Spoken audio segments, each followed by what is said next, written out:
Clippers and Warriors kneeling for the national anthem pregame in response to the events earlier in the day in our nation's capital. Paul George handles the pass, crossover, knocks down the contested three, Channing Frye. Yes, Stephanie, ready? Yes. Dude, he's an amazing player, but so is that guy. I mean, anytime you have him on your team, you have a chance to win. So this is going to be a good game for both teams. I think the Warriors, oh no, rookie. Don't play with it. James Watson turns it over. What? Okay, that's a sort of though. That's a sort of. It counts. It definitely counts. Kawhi Leonard. Paul George. Tough shots. Hard to defend. Can you defend that? Impossible to defend. Right. Makes it tricky. Andrew Wiggins, step back for the three. We need more of that. 19 for Wiggins. Kawhi Leonard, though, the claw, closes it out. Big shots by him. I like the role he's taking on with them this year. If they need him to score, he scores. They need him to pass, he passes. Showing some grit and playing back-to-back. But to be honest, this is a great game for the Warriors. The Clippers are, a 1-2 seed in my eye, and the Warriors are more of a 6-7 for me. So this is a good game. They have to take their lumps. They've been on a streak. You look, watch film, and get better. But both these teams are going to be in a playoff hunt this year. Boston Celtics on the road to take on the Heat, taking a knee before the game. Both teams silent in light of what's happening today in the nation's capital, what happened.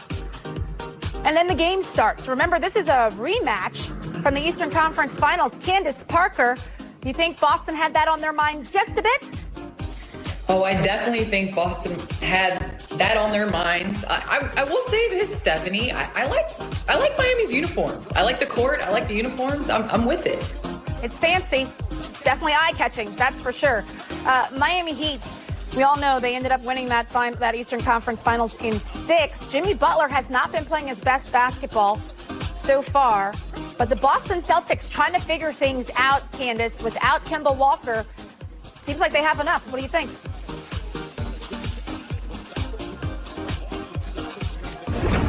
I think they do have enough. Yes.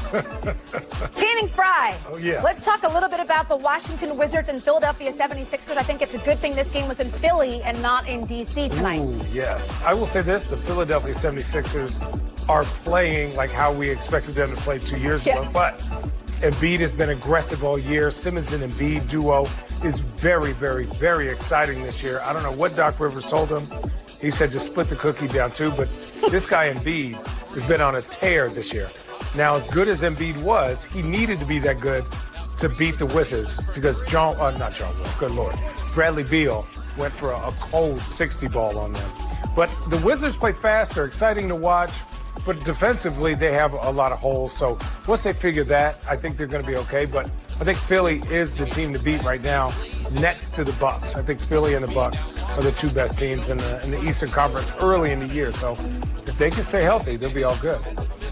That is a real skill, Channing. Right. I mean, Bradley Beal is getting 60, and you are talking about Philadelphia and their lack of defense well, I in watch a positive Washington way. a lot, shockingly. I like their team. I think they have good bones. But I just think, defensively, they would win more games if they play defense. Well, here's a great example of a lack of defense, if you will. Bealing out, nice play on words, players to score 55 or more points through 3 quarters, last 20 seasons. Look at that list, Channing. That's a great list. I think, listen, Bradley Beal, what he did tonight was special. I think he's a special player, and I think we talked about it, but he should be an all-star every single year. He's one of the cream of the crop. I know I use that a lot today, but I have cream corn for lunch. Okay. Not just scoring, too, by Bradley Beal. All right, let's check in. Candace Parker, you're up. Houston Rockets on the road to take on the Pacers, who have been killing it early in the season. Yeah, and that guy Sabonis defending the paint. We know the old DeMarcus Cousins would have got that down, but he's definitely defending. The Pacers are playing free, playing in transition, and I love how they've started off the season. Pacers starting off the season 5-2. After this game, they'll go 6-2. But they have a lot of different weapons, the Pacers do. You see Holiday there. We saw Brogdon earlier. Deep enough to make a real run? I like the Pacers. Obviously, I think they're going to be the team that is not going to lose games they shouldn't lose. They're going to be able to squeak those out to be there at the end. I see them as like a A 4. I would have them 5-4 seed at the moment. All right, fair enough. Pacers end up pulling out the victory. Houston Rockets, they are now 0-3 on the road, in case you were wondering. Channing Frye. Yes. Detroit Pistons playing in Milwaukee. And this, look at this tribute. This is huge. Go ahead. I think it's huge. No. I think it just shows like the leadership and the fact that the NBA allows its players to protest during their games. They don't quiet us. They magnify us and as individuals and as representatives of our communities. But this guy right here, man, the MVP has been playing amazing this year. You know, he's had little bumps early on, but the Bucks are a great team, man. They're, again, one of those teams you're going to have to really, tie your shoes on tight if you want to beat them. And they just have so many offensive weapons and guys. I think he's a great pickup, Bobby Portis. The 4 position is a huge position now because of AD. And so to have somebody that can stretch the floor, no, he's not shooting. Ooh, that's the longest Euro step ever. Unstoppable. But the Bucks are just good. They're going to steamroll. They're going to steamroll the East pretty soon now. 130-115, Bucks end up winning. Zion Williamson, speaking of steamrolling, he can do a lot of damage in the paint. OKC outlasts Zion's statement. Parker is with us. Candace, OKC and Pelicans starting off things in the second half. You know that guy? Yes, I know that guy, and that guy can shoot. And he can too. Yes, SGA for the Thunder. And look at Zion Williamson. Candace, off the dribble, explosiveness. Explosiveness, and there's not a guy in the league that can stop him and battle their physicality. You see Steven Adams there. I think that's a great pickup from New Orleans. He's solid, he defends, and he can score down low. Yeah, triple-double for Steven Adams, by the way. Oklahoma City Thunder with SGA. He's been terrific. And we're back again with Zion off the dribble. Nobody can stop that guy. He can get to his left. He doesn't even have to go right. He can just keep going left. Go left, Zion. Right at the end of the game, an opportunity to try and win it. No good. Stan Van Gundy not happy with that, obviously. And then again on this play, I think Ingram gets to the paint. They get to where they want, but you got to be able to get a better shot than a contested pull-up 3. Moving on, Channing Frye, I'm going to bring you in on this one. Utah Jazz, New York Knicks, 2 kind of surprising teams, right? Opposite directions? The opposite directions. Listen, I thought Utah would be number 2, and all of a sudden they're second to last right now in my heart because Donovan Mitchell is, even though he's putting up points, when Donovan Mitchell has more points in field goal attempts, they usually win, and he hasn't been shooting very well. But give credit to Thibs and the Knicks. Good gracious, Julius Randle. This guy is a bull in a china shop and doing everything. But the Knicks are playing. Look at this fast break. Like a year ago, this probably would have went off somebody's foot.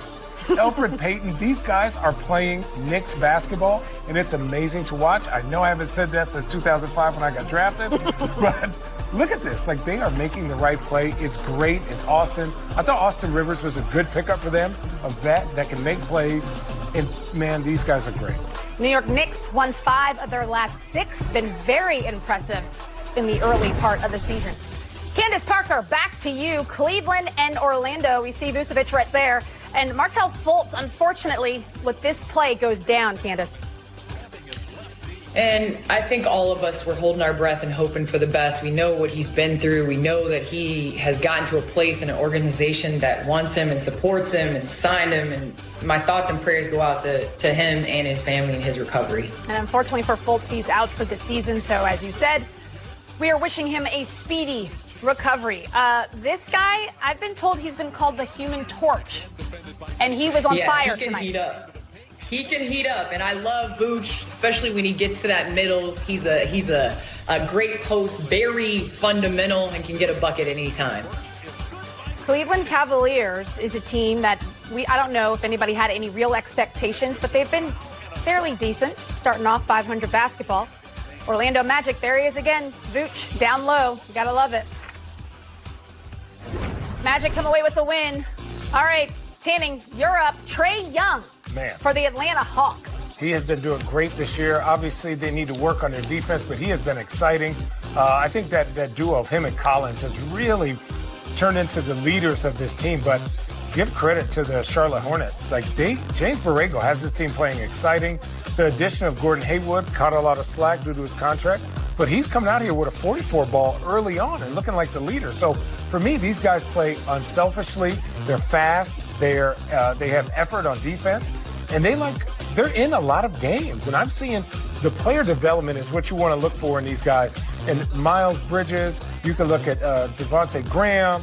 You can look at P.J. Washington. A lot of these guys are getting better, and that's what you want to see from this team. Now you just got to add more bets, more pieces to something that's already good. This is a big win, and the Hawks need to kind of get it together. They started off hot and cooling off. Hornets won it, as you mentioned. Hayward with 44. Kyle Lowry, leader of the Toronto Raptors, hoping he can help turn things around. Raptors got off to a slow start. We'll have that and more. Game as they have in the most recent months. Pascal Siakam got hot early, Candace. Yes, and Toronto is going to need him to keep getting hot for them to get back into the season. They've started off slow, but I'm telling you, another guy that's got to get going, Kyle Lowry, another one, Van Fleet, and Toronto will be right back in the running. Lowry with 24, 9, and 5 assists. Chris Paul finds Jay Crowder, who knocks down the three. Jay had 21. Chris Paul getting everybody involved, Candace. Yes, that's what he does. They asked him to be a leader. He's going to be a leader, but you know who's he's going to elevate? That guy, Book, right there. He's got a point guard, and he can score in a multitude of ways. Devin Booker continuing to show out with his 24 points and 6 assists. Channing Frye, De'Aaron Fox were showing him early when they played the Bulls, and here's why. Hamstring injuries are never good, especially for someone as fast as him. So hopefully he comes back okay, and it's just kind of a little, maybe it was a cramp, but Bagley's been balling a little bit for them. I think he brings them good energy, especially sometimes less is more. The Bulls been playing pretty good, so I think overall this is a good win for the Sacramento Kings. I think they're battling early on. Rashawn Holmes had a really good game off the bench, but overall they are. Buddy Hield's been shooting well. I am impressed and shocked at the same time by the Sacramento Kings. Not a full shock, are you? Oh, full shock. Come on. Full shock. Halliburton ends up with 17 points, 7 rebounds, 6 assists. That leads us to this. At the buzzer, the star power. Points for Wednesday. Beal leads the way with 60. This is star power on full display. Lady and gentlemen, what say you when you see this board? I would say Zion Williamson, the one that sticks out to me the most. I think, we always wonder how well he's going to do within that system. But his development from the first game till now, he looks like he's in shape. He's bouncy. He's as big as a tree trunk. And he moves like a